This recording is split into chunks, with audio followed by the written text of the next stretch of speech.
Just now, we're announcing £300 million to support sport. Saying if you take the COVID test, you're in the clear, then you can go safely into stadiums and watch matches. What chance of us getting back into stadia this side of Christmas? Yep, there is definitely a chance of it. Take the test. If you pass the test, then you can go into the stadium. The Premier League is rich and the other 72 clubs are poor. And they've already got 50 million quid on the table for that. Trying to understand why the government thinks that's the sole responsibility of the commercial businesses inside the Premier League that lost 600 or 700 million last year in their own right. So they're going to be tough tiers that we'll go into. We would be able to end it on the 2nd of December. I worked very intensively to ensure that football was back behind closed doors. The table is not my money. The government firmly believes that the Premier League should be bailing out the EFL. Into the Premier League and the EFL, that they should work together to support themselves. We said we'll support those winter sports that would have relied on fans in stadiums. He is the Secretary of State for Culture, Media and Sport, and he is Mr. Oliver Dowden. And to be fair, Simon, we haven't got the length of speaking to Oliver yet. To be fair, we've been knocking on his door for many, many days now, and he's going to come up trumps and join us live. Yeah, we've been very vociferous about the lack of commentary from the Sports Minister, which is Nigel Huddleston. And also, obviously, Oliver's been on the front foot about how football should be coming back during the summer, and I've been quite critical of the government's response to football and sort of stereotypical responses to how much money goes in and around football. So it's great that he comes on. It is indeed, Simon. As well as that, further down the line, certainly before 1 o'clock, we're going to be discussing the breaking news, developing news. Is being reported, and talkSPORT understands that Pep Guardiola has signed a new deal which keeps him at Manchester City until the end of the 2021-2022 season. More on that further down the line, though, because I'm delighted to say the man we've just been talking about, the Secretary of State for Culture, Media and Sport, Oliver Dowden, joins us live on talkSPORT. Mr. Dowden, you're very welcome here, live on White and Jordan. Good afternoon to you. Good afternoon, and good to speak to you. Thank you so much, Oliver. We have been knocking on your door. You've been hearing us for some weeks now. It's been Simon and myself outside, but of course you've been too busy to let us in. You've been doing a lot, not least this £300 million rescue fund for sport. Tell me more about that, because as I understand it, elite cricket and football misses out. Am I right? Yeah, well, I'm delighted to be talking to you now, and sorry for the wait. Yes, so just now, we're announcing £300 million to support sport. Now, the reason why we're doing this is that no one could have wanted fans back in stadium more than I did. And we wanted them back from the 1st of October. We weren't able to do that. So at the time, we said we'll support those winter sports that would have relied on fans in stadiums. So that's why we're providing money for rugby league, rugby union, racing. I mean, you've got all the lists in front of you. Happy to go through all of those. You mentioned football. It is actually the case that we are providing support for National League and below. There's £28 million worth of support there.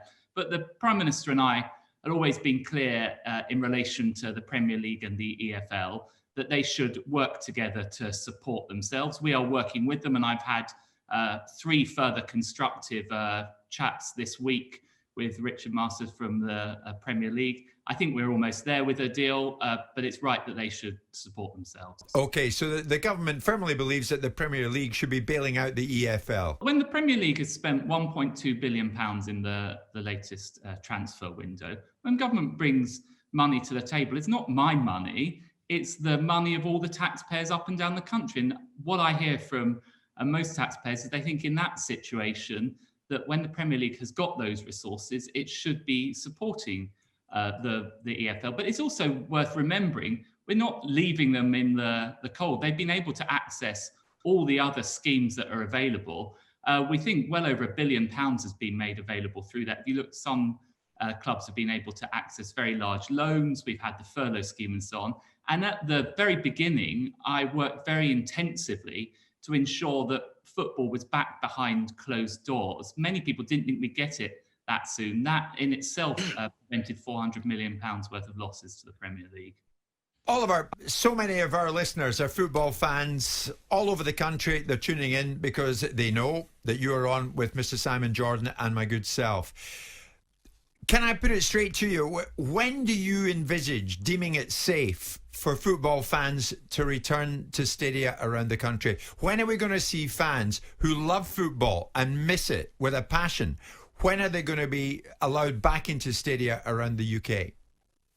Someone put it to me earlier this week, fans need football and football needs fans. And this is a really big priority for me. We made great progress in the run up to the 1st of September in making it safer for fans to come back to stadiums. I pushed hard to get them back from the first. We couldn't agree it in the end. And I think with hindsight, it was probably the right call because they certainly wouldn't have been allowed in when we went to this second national lockdown. That ends on the 2nd of December. We're now having discussions about what it will look like after the 2nd of December. We'll go back into the tiers. I have to warn you that the tiers are going to have to be pretty tough to keep this under control, but I'm certainly making the case for fans to start coming back in a safe way as part of that process. And I hope to be successful in that. I said at the beginning of October that the long stop date, the sort of end, was the end of March, but I hope to be able to do it sooner than that.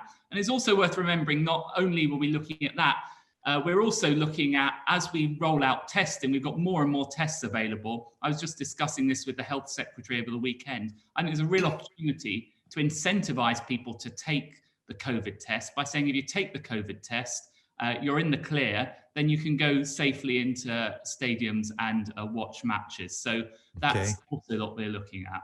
I took the test yesterday, Oliver. I'm glad to say I was negative. That's why I'm sitting with Simon here in the studio chatting to you today.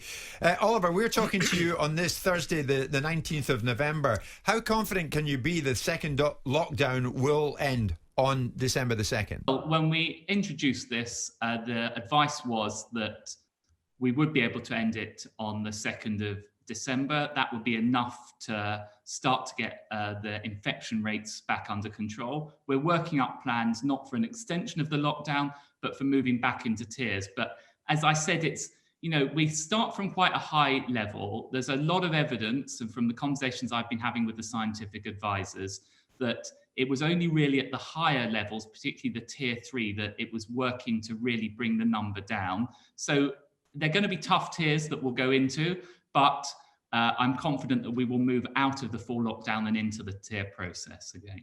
Oliver, I've sort of watched the.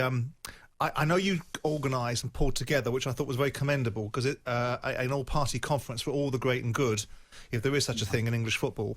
And there's a leadership vacuum which I think you are trying to help to fulfil. And obviously you had the FA, which in my opinion are useless and bereft of any sort of leadership. You've got the EFL writing incendiary letters to you left, right and centre.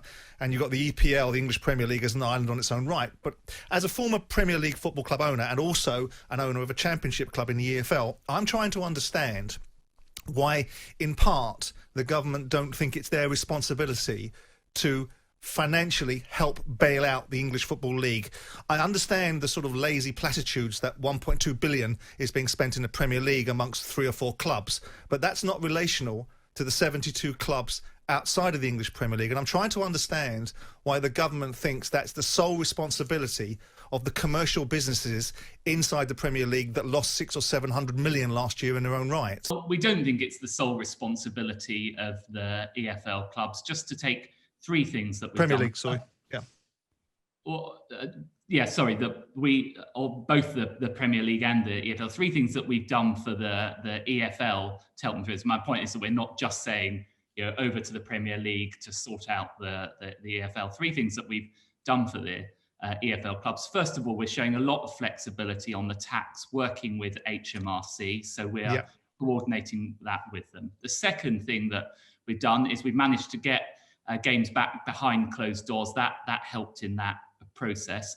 And then the third thing is all those other schemes, being available across the economy, all the loans, the furloughing and so on, those are available. But let me push back a little bit. Let me push back on it a little bit. I'm not trying to be clever, but you've got a situation where tax deferrals and HMRC deferrals on VAT or PAYE contributions are simply deferrals. They come back around in the loop. You've got, as a matter of course, Whether it's right or wrong, and the economics of football are wrong, and the governance of football needs to change, and I'm pretty sure you recognise that. And part and parcel of the discussion I know you will have had is not just about short-term fixes, but about the long-term redistribution of money so that the Premier League doesn't take all the money. There's a better redistribution mechanism. But as we sit today, it looks like, with the inability for the revenue stream, which makes up 75% of the money that clubs in the EFL get, unavailable through fans, that between 250 and 400 million pounds is going to be required to support these football clubs through this period of time until they can start regenerating their own revenue streams. I'm trying to understand how that becomes, in part, really, in the bulk of it, the sole responsibility of the Premier League, besides the fact they've created the drip-down effect of costs of wages for players because of the revenues that are in the Premier League. Outline three things that the government's done to support the EFL. I won't repeat that. It's also worth saying that the Premier League have made it clear, and made it clear again in the conversations we had this week, and Rick Parry was part of those conversations, that they wouldn't allow a club, including in the Championship, to go under, and they would step in. They've already got 50 million quid on the table for that. I'm saying that we need to go further, and I think they understand that we're looking at a substantial package of loans beyond that, so that there will be further support there. But it keeps coming back to the basic point. I, as a government minister, have to justify how we're spending taxpayers' money. And if the money is available there from the Premier League to support the EFL, then I think... But it isn't, Oliver, really, is it? You've got 6 clubs in the Premier League that you reference this point, and I'm not trying to make your life difficult because we greatly appreciate you coming on, but you trot out this analogy of 1.2 billion being spent in the Premier League, which has been spent by 5 or 6 clubs and not the other 14 clubs. If you look at what's being asked of them, it's a big ask. I don't dispute the fact that the Premier League have created an environment with their riches that they should in part be responsible for, but I also look at the fact that you guys, as government, called on the national sport to be at the front of people's thinking as a rallying call to how people in this country view the world. And when the lockdown was in place, you called for it to be back. Yet when it comes to supporting the support, and I know it's not your cheque, it's the Exchequer's cheque that will support it, but this is an industry that in part is part of the social fabric of this country, and it's not going to be the gift of a Premier League club to decide whether a League Two club goes bust or not, because that will be the circumstances they find themselves in. I'm still trying to understand why the government think that the arts can be funded, but the football world can't, because the Premier League is rich and the other 72 clubs are poor.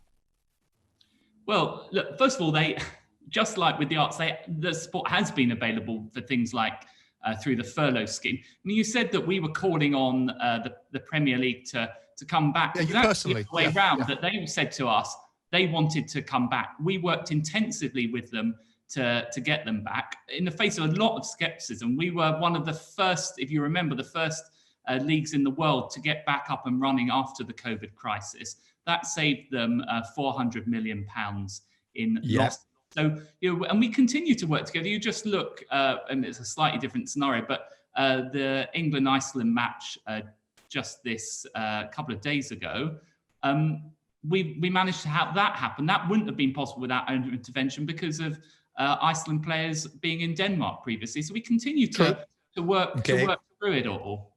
But ultimately, the call that we've made, and the Prime Minister and I stand by that, is that in these circumstances, given the financial position of the Premier League as a whole, it's not unreasonable to say to work together with the EFL. The Premier League themselves accept that. They've already put 50 million quid on the table. We're working on a wider loans package. I'm confident that we can get there. And if we can get there, that's a much better solution. A lot of talkSPORT listeners getting in touch saying, please, Jim, Simon, ask Mr. Dowden, what chance of us getting back into stadia this side of Christmas? Especially, Oliver, in areas where there are low infection rates. Is there a chance of it, Oliver? Yeah, there is definitely a chance of it. Obviously, in all of this, we have to be guided by the scientific evidence. We're in close discussions with the centre of government, so the Cabinet Office and Prime Minister's office, and with the government scientists about what we could do as we go back into the tiering system to see whether there's a possibility in the lower risk areas to start. Lower risk. Let me put it this way. If we can just open the door ajar a little bit, start to prove in the lowest risk areas that we could make this work, then I'd love for us to be able to do that. Those fans, Oliver, carry a card to confirm that the COVID clear.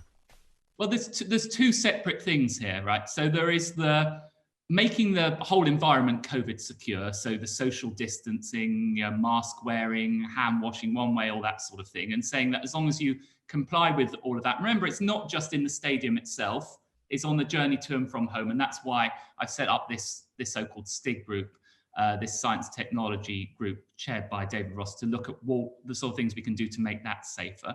If we get a degree of confidence about that, to start in a limited way in the lower risk areas to allow that to start to happen. That's what I'd love to be able to achieve from the second. The second point, though, it's a slightly separate area, is if you have the test and you prove that you've not got COVID, and remember, we've massively ramped up the tests. So we're up to about, I think the capacity will soon be over half, we're over 500,000, soon be not in excess of that. Then we can start using some of that test. Clearly, the first priority will be things like care homes, but as we get more available, say, take the test. If you pass the test, then you can go into the stadium. And it's a win-win because we have more people taking the test, so we get more identity of I see what you're saying. Where it is. And I see what you're saying. Yeah, can come in, but they're two sort of separate streams at work. Yeah, sure. But the bottom line is, as you said to us there, Oliver, there is a chance, and the chance is real, that we could see fans in this country back inside stadia before Christmas. That's a decent chance. You're trying to push me more and more on this. What I'm saying is a chance. We're working towards it. The PM and I would love that to happen, but we can only do it if it's safe to do so. And on this show, Oliver, we really talk a lot, just finally, about grassroots football. Thousands of kids unable to play at the moment. Are they going to be able to come back maybe in a fortnight or sooner because their parents want to see them playing again? And as a parent of young kids myself, I know how important it is. And it was one of the most painful things we had to do entering this second lockdown. It is worth saying that kids can continue to play sports at school, and we're encouraging that to happen. I said at the time, and I know how angry people felt about this, that it was my top priority, and it is my top priority, even more than fans getting back into stadiums, ensuring that as we come out on the second, that grassroots sports for kids can resume. I'm pretty hopeful we'll be able to do that, because that was one of the toughest things. It's so important that they get the exercise and the engagement with other kids and everything else.